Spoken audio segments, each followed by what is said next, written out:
Welcome back, everyone. We're diving into a world where history and myth kind of like, I don't know, crash right into each other. Yeah. It's Amish Tripathi's Shiva Trilogy, Right. and we're going to be focusing on some key parts from the third book, Okay. The Oath of the Vayaputras. All right.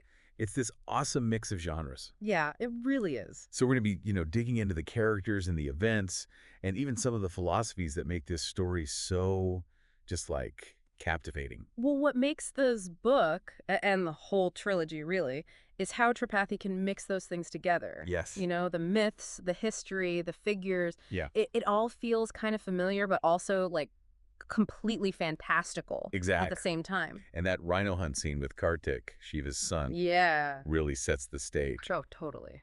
But it's not just about the action, Oh, for sure. It's so much more than just like a cool hunt. Right. The scene is super detailed, but it shows us who Kartik is, what he's like. Right. He's this incredibly skilled warrior, methodical, a natural leader. Totally. Even, seasoned warriors like Vishwadumna see that in him right away. Yeah, but there's also that sense of ruthlessness. You think A so? little bit, right?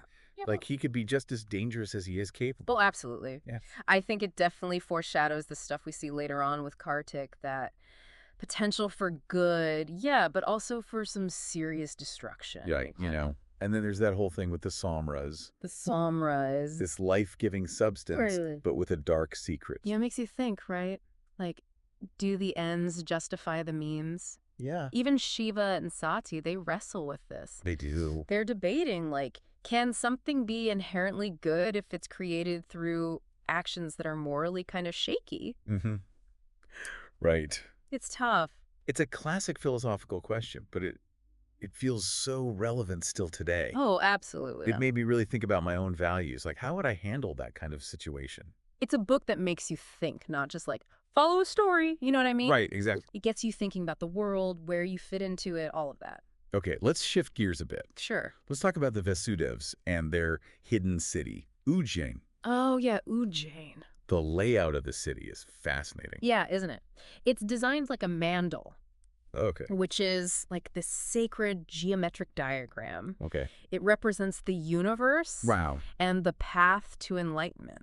That's awesome. It really reflects the Vasudevs' whole spiritual belief system, Sure, their that's true. unique way of life. And all those details about their defenses, Oh, yeah. the hidden moat tunnel, and how they rely on elephants. Elephants. It feels like this mix of ancient wisdom I know, right? and surprisingly advanced military strategy. Like when Ganesh is watching them train the elephants for war, Yeah. they even have earplugs for the elephants. What?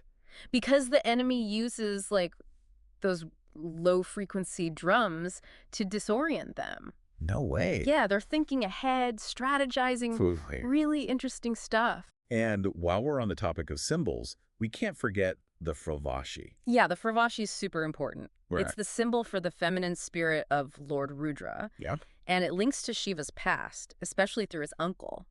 Interesting. But it's also central to the Vayaputra's beliefs. Yeah. It hints at these deeper connections that we don't fully understand yet. So it's like this piece of the puzzle Kinda, yeah. connecting Shiva to like this ancient lineage Possibly, yeah. and this greater purpose. Exactly, like his memories and his destiny are somehow tied up with the Vayaputras Right. and their knowledge from way back. Now, speaking of journeys, Yeah, Kartik's rise to power is really captivating. it is. Like that victory against the Magadhan army. Oh yeah, what a battle. Intense. Tripathi doesn't shy away from showing us the violence. Right. But what's crazy is how Kartik acts afterward, you know? Right. All this carnage. Yeah. And he's just calm, detached. Yeah. Almost more unnerving than the violence itself, honestly. It makes you wonder, is he really a force for good? Yeah, good question. Or is that detachment like a sign of something darker?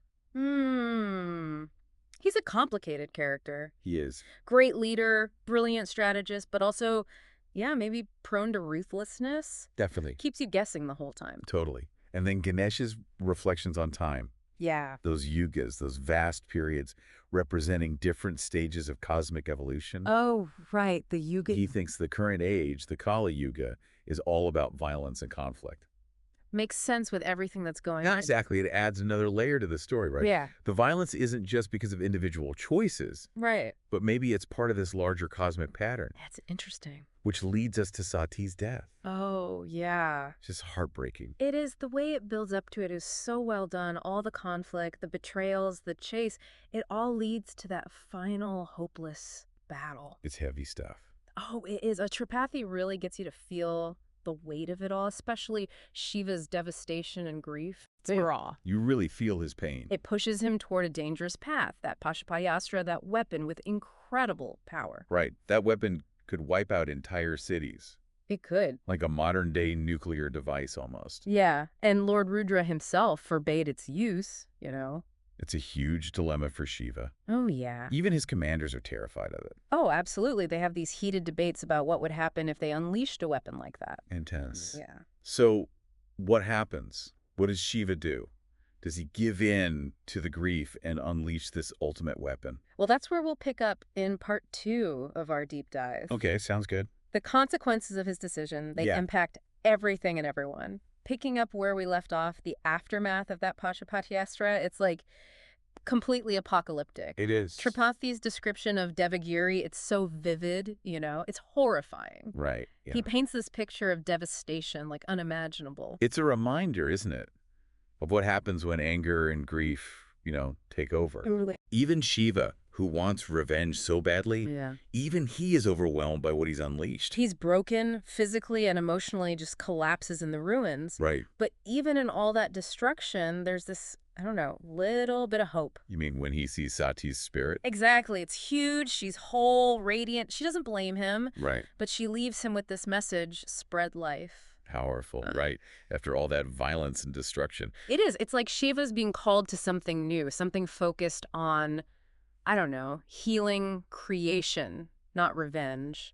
And this is all happening while the Samras conflict is still going. Oh, for sure. Even with the Devagiri destroyed where it came from, that's still a huge issue. It's like this web of alliances and betrayals, right? Oh, totally. You've got the Chandravanshis, the Suryavanshis, the Nagas. Right, all with their own agendas, loyalties shifting all the time. Like Surapadman, the Magahan prince. Oh, yeah, he's ambitious. He is. He sees this war as his chance to make Magad the top power. Wow. He's playing So he's kind of a puppet master. In a way, yeah, like when he tries to bribe Chandraketu, the Branga king. To get his troops through safely. Exactly. Shows you how far these leaders will go to get what they want. And then you've got the Vayaputras.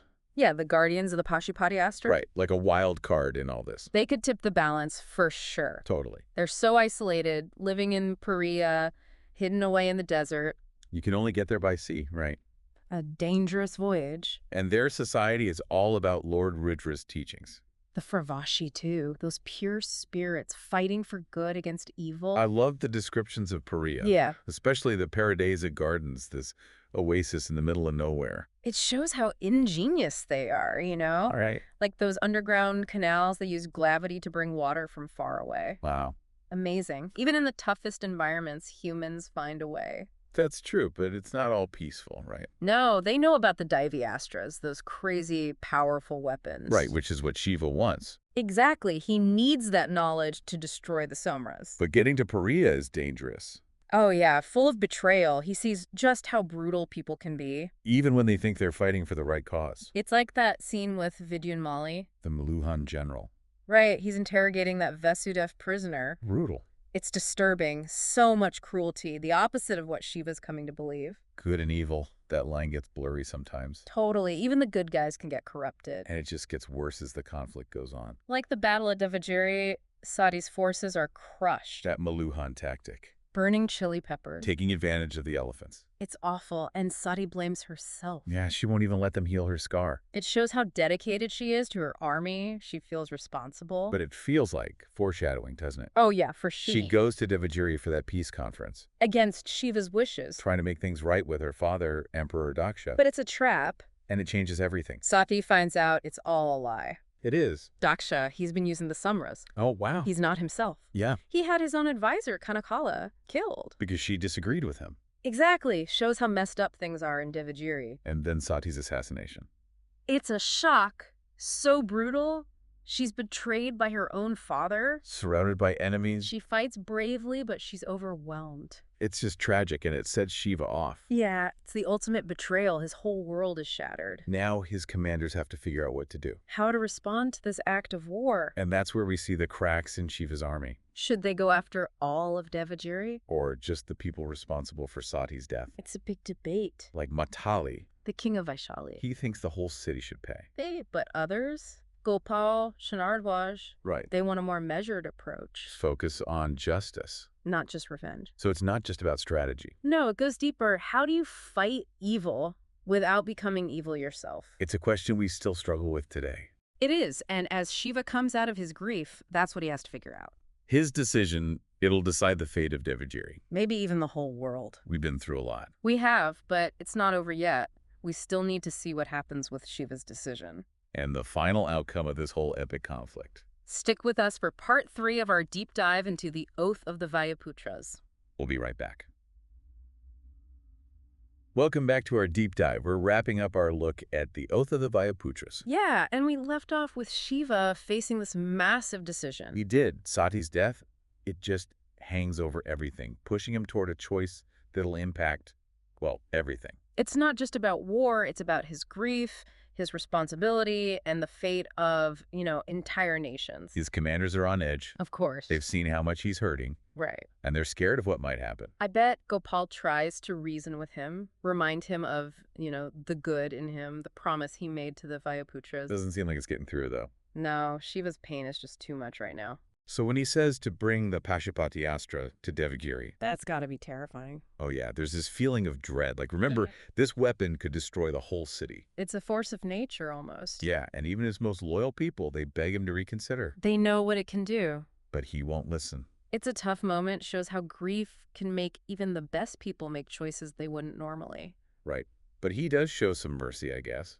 So? He orders them to evacuate the innocent people from Devagiri. Oh, right. A small act of kindness in the middle of all this darkness. Yeah, but it matters, right? Absolutely. It shows Shiva's still got that duality, the love and the wrath. And then there's that scene with Ganesh performing Sati's funeral rites. Oh, yeah. It's a quiet moment of grief as everything else is about to explode. It is. And Ganesh's words, calling her a goddess, a mother, it's heartbreaking. It is. You really feel the loss. And then the Pashupati Astra. Unleashed. Tripathi's description, it's scary, but also kind of amazing. It's like the end of the world. Smoke, thunder, lightning, and that final blast, shockwave. Shiva, he runs toward it, wants to be with Sati so badly. Driven by grief. But the explosion throws him back. Broken, physically and emotionally. He lost everything. He did. But then, that glimmer of hope again. Sati's vision. Yeah, she's radiant, and that message,